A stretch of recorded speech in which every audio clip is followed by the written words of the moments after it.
Winter is pretty. Snow quiets everything, the world slows down, it gets soft and dreamy. Spring is also beautiful, filled with color and the flight and sound of birds. We find excuses to get outside, to bathe in sun and pastels. March straddles both seasons, but lacks the charm of either. Even as the spring equinox opens a doorway to a new season, the reality of March doesn't offer any hope as much as it provides a drab lobby or windowless hotel conference room in which we wait. I think of March as mud season.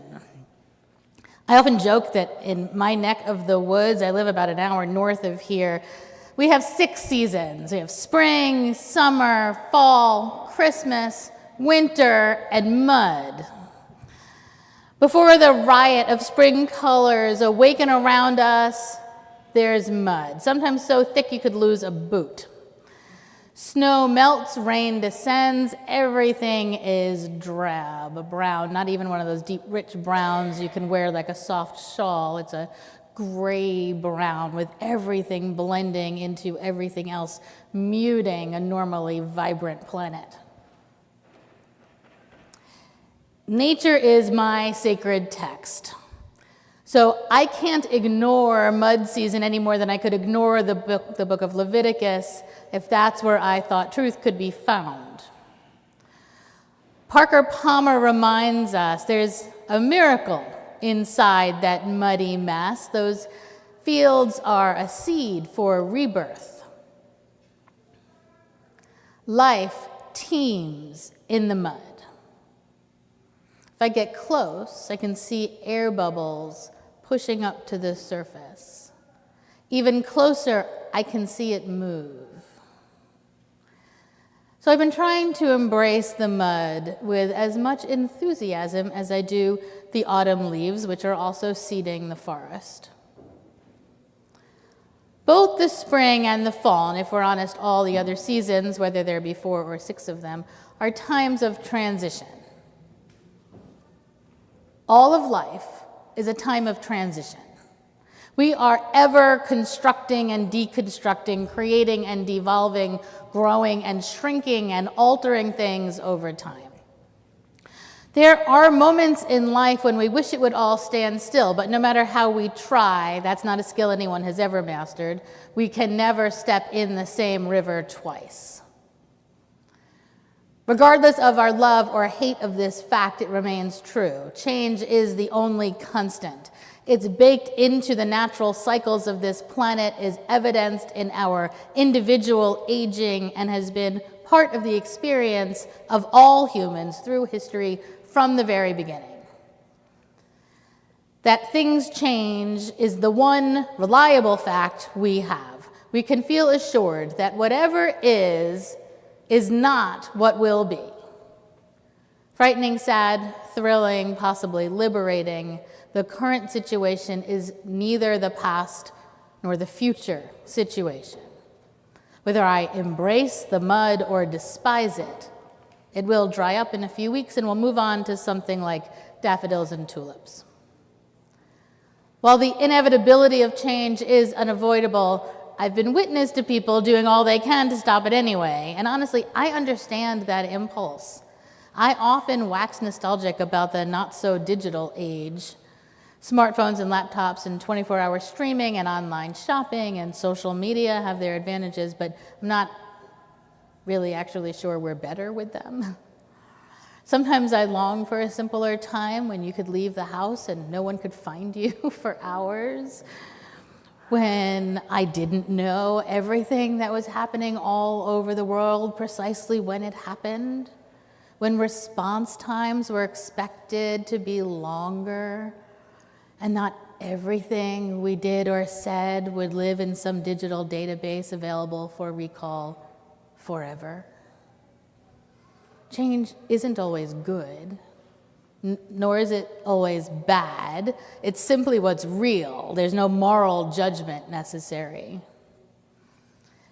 I know why people resist change. Familiarity is comforting, especially when it feels like life is so much of a whirlwind, or we might be standing on the edge of a steep cliff.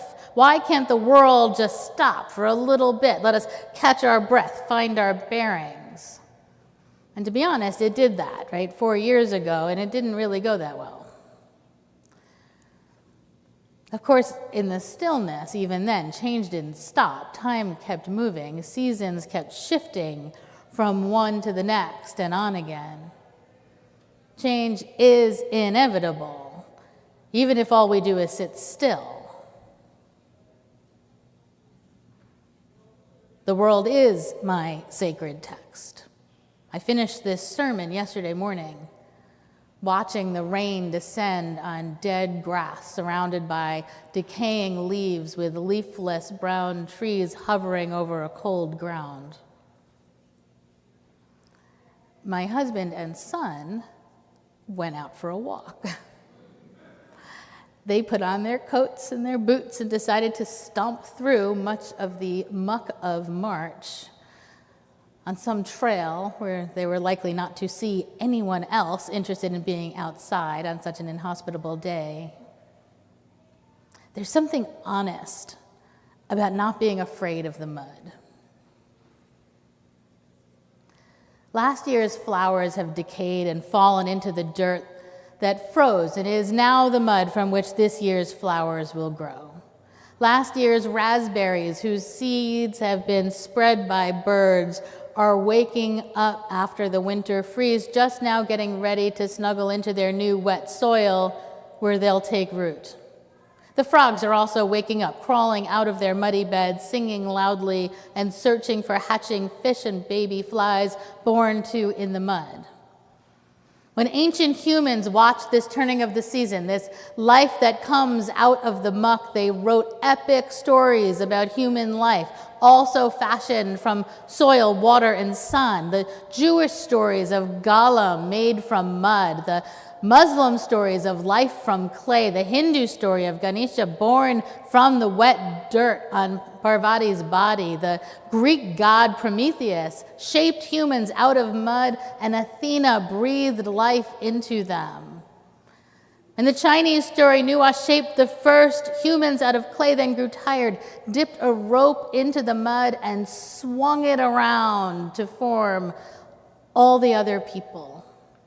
Yahweh formed Adam from dust of the ground, breathing life into the first man. Kurt Vonnegut, one of my favorite authors, in his book Cat's Cradle, wrote, "God made mud. God got lonesome, so God said to some of the mud, 'Sit up, see all that I've made, the hills, the sea, sky, stars.' And I was some of the mud that got to sit up and look around. Lucky me, lucky mud. I, mud, sat up and saw what a nice job God had done. Nice going, God. Nobody but you could have done it. I certainly couldn't have. I feel very unimportant compared to you." Life is in the mud, the muck, the mess. One thing dies, decays, breaks down to its nutrient parts, which transform into the next life. Over and over again, in every stage of life we see this. And it's messy. And it's the core of our own lives, the reality of who we are. We too are made of mud. Parker Palmer, reflecting on mud, writes, "I love the fact that humus, the decaying organic matter that feeds the root of plants, comes from the same word root that gives rise to humility. It's a blessed etymology in which I find forgiveness and grace." He writes, "It reminds me that the humiliating events of life, the events that leave mud on my face or that make my name mud, can create the fertile soil that nourishes new growth." So here we stand on this side of spring equinox, the time when Earth tilts over, moving the sun from the southern to the northern hemisphere. On Tuesday, just a few days ago, there was as much light as dark, and now we're inching toward the longest day, leaving the dark of winter behind. Both the fall and the spring equinox are times of balance. We move from one to the other, shifting toward what's next. The mud is part of the transition, the melting, the waking, the mass of change. Election years feel muddy too. We hope the mud is fertile, but it's too early to tell. We can see it breathing and moving, but it'll be a while before we see green sprouts rising from it, if they ever do. Church transition feels muddy. I'm certainly feeling this one. It is, I think, so thick we could lose both boots. Two people I respect a lot told me this week they're concerned about how we're going to get through this transition. What will still be here when we finally have a building? Will it be too late to realize our dreams? And nobody knows this fear better than I do. It's not just that the change is difficult, it's the waiting. The liminal space we're in, the shifting, turning, not yet, growing, not moving, not standing still, not knowing what's next, not being able to do anything but roll over and ask when it'll be end. This liminal space is wearying, exhausting, draining. It's mud season. It's stomp around in the dirt, track the muck into the house, feel the grayness of it all, close in on us season.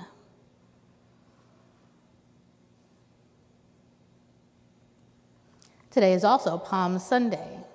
In some years, I lean into Palm Sunday and the story of Jesus entering Jerusalem just days before he's arrested, tried, and crucified. And I'm not doing that this year, but I can't help but think about that story as yet another example of transition. Holy Week, which is this week for Christians, is a reenactment of the end of Jesus' life, moving from a lived experience of one man's existence into a world-transforming story embodied over millennia. And when we look at the story closely, there's a lot of mud in there too. Dirty, messy, transitional, and ultimately life-giving. Mud, humus, dirt, muck, dark organic matter that forms when plant and animal matter decay and decompose. The breaking down of what was into what's next. The creation of the building blocks of existence. The transition from life to life. Mud season. Spring equinox. The change from winter to spring, from asleep to awake, from frozen to soft and yielding, even vibrating with life. This is where we are, who we are right now.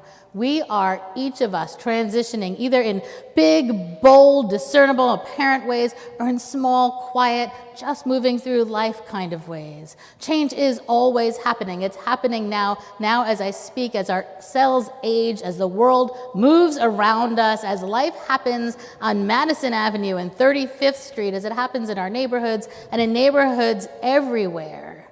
It's beautiful, terrifying, maybe grief-inducing or joy-inspiring. Embrace it or shy away from it. The spring equinox has opened a door so we can move into what is, to what will be. For 1 week, as life awakens